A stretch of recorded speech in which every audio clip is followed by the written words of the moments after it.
আসসালামু আলাইকুম। সোমালিয়ার জলদস্যুতার অনেক নাটকীয় খবরাখবর এখন আসছে মুক্তি পাওয়া জিম্মি নাবিকদের কাছ থেকে। এখানে প্রথম যেই খবরটি দিয়েছে এই নাটকীয়তার আজকের পত্রিকা, সেখানে বলা হচ্ছে, শিরোনামটা হচ্ছে এমভি আবদুল্লাহ সোমালিয়ায় বসে টেলিফোনে দস্যুদের নির্দেশনা দিতেন আহমেদ। জানি না কে এই Ahmed. Hello, I am Ahmed. I am the leader. Please follow this line and bring the ship this way.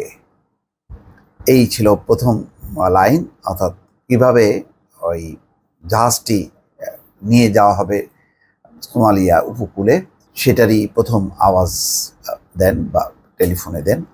সোমালিয়ার জলদস্যুদের হাতে বাংলাদেশি জাহাজ এম আবদুল্লাহ জিম্মি হওয়ার পর জাহাজটির স্যাটেলাইট টেলিফোন থেকে জলদস্যুদের নেতা আহমেদকে কল দেওয়া হয়।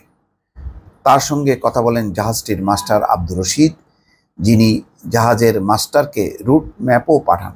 মাস্টার সেই রুট ম্যাপ অনুসরণ করে সোমালিয়ায় জলদস্যুদের ডেরায় নিয়ে যান, একেবারে তাদের নিজস্ব আস্তানায়।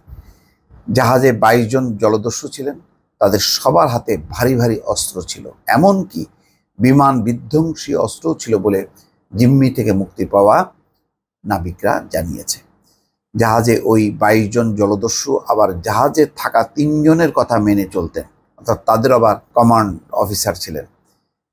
তারা ছিলেন একজন জলদস্যুদের ইনচার্জ মোহাম্মদ আসিফ, আরেকজন ছিলেন কমান্ডার মোহাম্মদ আফসির এবং আরেকজন ছিলেন অনুবাদক আহমেদ উর করিম। নাবিকরা জানান, জিম্মি করার পর আহমেদ জাহাজটিকে সোমালিয়ার ডেরায় নিয়ে যেতে বলেন। যেখান থেকে জাহাজটি জিম্মি হয়েছে সেই দূরত্ব ছিল 576 নটিক্যাল মাইল। ওখানে যেতে এমভি আবদুল্লাহর সময় লেগেছিল 3 দিন। সোমালিয়ার ওই নেতা আহমেদের সঙ্গে জাহাজে থাকা জলদস্যুদের ইনচার্জ মোহাম্মদ আসিফ, কমান্ডার মোহাম্মদ আফসির ও অনুবাদক আহমেদুর করিমের সঙ্গে নিয়মিত কথা হতো। জাহাজের স্যাটেলাইট ফোন থেকে তারা কথা বলতেন। দলনেতাদের দৈহিক গঠন কেমন ছিল?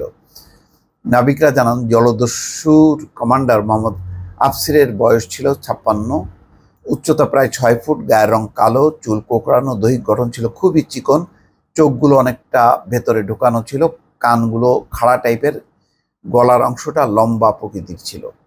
অনুবাদক আহমেদুর করিমও আফসিরের মতো লম্বা, মুখে কিছুটা দাড়ি ছিল, চুল ছিল ছোট ছোট, দৈহিক গঠন আফসিরের চেয়ে মোটা ছিল, নাকটা লম্বা। ইনচার্জ আসিফের বয়সও একই, তবে সে খুব স্ট্রং ছিল। আরও একজন ছিল, তার নাম মহিউদ্দিন, তিনি নাবিকদের দিক নির্দেশনা দিতেন। তিনি কিছুটা মোটা ছিলেন, মুখ চ্যাপ্টা ছিল, তার চেহারার আকৃতি ছিল গোলাকার।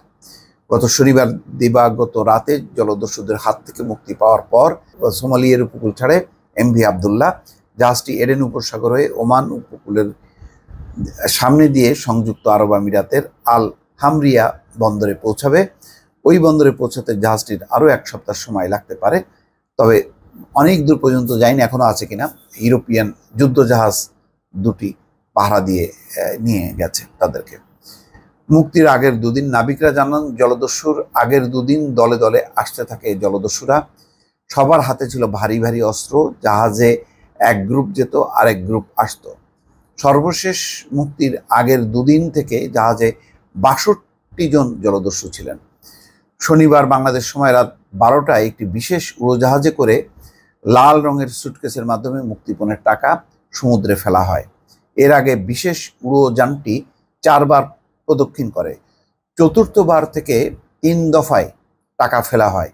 এমভি আবদুল্লাহর জাহাজের পাশে 2টি স্পিড বোট রাখা ছিল। ওই স্পিড বোট একটি গিয়ে পরপর টাকাগুলো সংগ্রহ করে। বিমানটি মোট 6 বার প্রদক্ষিণ করে। 4র্থ, 5ম ও 6ষ্ঠ বারে 3 দফা টাকা ফেলে। টাকাগুলো জাল কিনা চেক করে নিজেদের মধ্যে সব টাকা ভাগ করে নেয়। তারপর জাহাজ ও নাবিকদের বলা হয়, ইউ আর ফ্রি নাও।